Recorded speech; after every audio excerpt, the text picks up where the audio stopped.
अब आगे बढ़ते हैं। एक बड़ी खबर वक्फ बिल से जुड़ी हुई है। खबर यह है कि वक्फ बिल कल यानी 2 अप्रैल को संसद में पेश हो सकता है। आज से संसद के बजट सत्र का आखिरी हफ्ता शुरू हो रहा है और कल वक्फ बिल पेश हो सकता है, ये कहा जा रहा है। आज सुबह होने वाली लोकसभा की बिजनेस एडवाइजरी कमेटी की बैठक में इसको लेकर तस्वीर साफ होगी, लेकिन इतना तो तय है कि सदन में हंगामा होने के पूरे आसार हैं। कल पेश हो सकता है वक्फ संशोधन बिल सदन में, और इस बिल को लेकर यह बड़ी खबर इस वक्त की। कल पेश हो सकता है यह बिल, जिसको लेकर लगातार सियासत देश भर में कई जगहों पर विरोध भी, और 2 अप्रैल यानी कि कल संसद में इस बिल को पेश किया जा सकता है।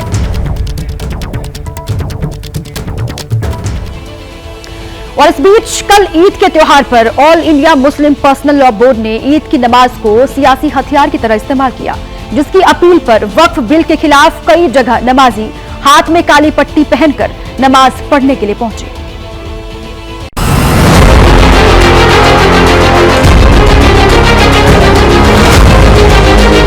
टीवी स्क्रीन पर 3 तस्वीरें हैं। तीनों देश के अलग अलग शहरों की हैं। इनमें नमाज अदा करने आए लोग अपने हाथों में काली पट्टी बांधे हुए।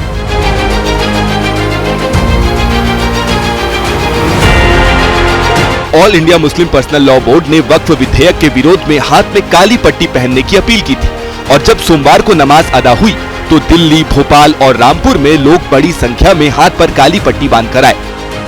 इसके मौके पर हमने लगातार चल रहा संशोधन को लेके काली पट्टी बांध के हमने विरोध प्रदर्शन किया है। जो सरकार संशोधन बिल लाने जा रही है उसका विरोध करते हैं हम। इससे पहले रमजान की आखिरी नमाज में भी इसी तरह का विरोध देखा गया था। कोई शिकवे शिकायत हो तो आज के दिन के दूर हो जाते हैं, लेकिन जिस तरह से all India Muslim personal law board के सदर सैफुल्ला साहब आज इस पूरे माह रमजान को उन्होंने एक सियासी अखाड़ा बना दिया वक्फ बिल को लेकर के। उन्होंने अलविदा में कह दिया, काली पट्टी लगाएं पूरे देश में। आखिर ये माहौल क्यों बिगाड़ना चाहते हैं? वहीं इसको लेकर सियासी तपिश भी लगातार बढ़ रही है। विपक्षी दल मुखर होकर मोर्चा खोले हुए हैं। तरावी की नमाजों को और हमारी दुआओं को अल्लाह कबूल फरमाए, और उम्मीद करते हैं कि आने वाले साल के 11 महीने भी हम इसी तरह से अपने मस्जिदों को आबाद रखेंगे और हम अपने माशरे की बुराइयों का खात्मा भी करते जाएंगे। वक्फ अमेंडमेंट बिल दस्तूर हिंद के, भारत के आईन और संविधान के सरासर खिलाफ है। उसको न सिर्फ मुसलमान उससे जो है नाराज है, किलगर अदर माइनॉरिटीज क्लासेस जो है वो भी खफा है। बिहार में ईद के मौके पर जेडीयू वक्फ विधेयक का विरोध करती नजर आई। मैं अपील करूंगा माननीय प्रधानमंत्री से कि इस देश को दोबारा आंदोलन के भट्टी में नहीं झोंकने का काम करें। बता दें कि बिहार में जेडीयू बीजेपी अलायंस पार्टी है, दोनों मिलकर सरकार चला रहे हैं, लेकिन वक्फ विधेयक को लेकर विचारधारा मेल नहीं खा रही है। उधर सरकार दलील दे रही है कि वक्फ संशोधन मुस्लिमों की बेहतरी के लिए है, लेकिन विपक्ष मुस्लिमों को गुमराह कर रहा है।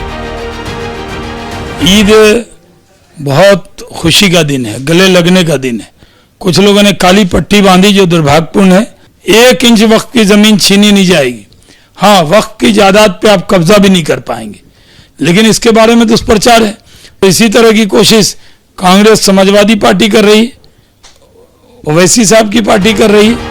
कुल मिलाकर वक्फ विधेयक को लेकर सियासी खींचतान जारी है, और आने वाले 2 दिन इसको लेकर भारी है, क्योंकि चर्चा है कि इसी बजट सत्र में सरकार वक्फ संशोधन विधेयक को लोकसभा में पेश कर सकती है।